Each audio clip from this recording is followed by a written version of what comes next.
ఇంకా ఈసారే అనమాట మేము చాలా ఎర్లీగా అయితే ఇంటికొచ్చేసాము. లైట్‌గా రెయిన్ అయితే పడతా ఉండింది. మా వాడైతే ఫుల్ ఎంజాయ్ చేస్తా ఉన్నాడు. ఇంకా అలానే మధ్య మధ్యలో కొంచెం కొంచెం బ్రేక్స్ తీసుకుంటూ అయితే వచ్చాము. నిద్ర లేదనమాట. సో, అందుకని చెప్పేసి ఒక 2, 3 టైమ్స్ అయితే టీ అయితే తాగాము. నార్మల్‌గా ఇంట్లో అయితే అంత ఎక్కువైతే తాగననమాట. బట్ ఇలా జర్నీలో ఉన్నప్పుడైతే అప్పుడప్పుడు తాగుతాను. ఇంకా మా హస్బెండ్ అయితే కేక్స్, బన్స్ అవన్నీ తీసుకొనొచ్చారనమాట. విజయవాడ దాటిన తరువాత గన్నవరం దగ్గరలో రీజనబుల్‌గా ఉన్నాయనమాట. టేస్ట్ కూడా చాలా బావుండింది. మా వాడైతే ఫుల్ ఏడుపు.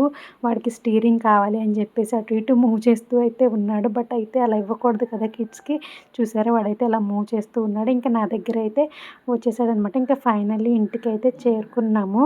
ఇంకా అమ్మ వాళ్ళని చూసైతే బాగా ఆడుకున్నాడనమాట మా వాడు. చూసారు కదా! ఇంకా ఇక్కడైతే మనకి మంచిగా స్పేషియస్‌గా ఉంటది కదా! ఇంకా వాడిష్టమనమాట. మంచిగా ఆడుకుంటాడు. అంతే విడి బాబాయ్.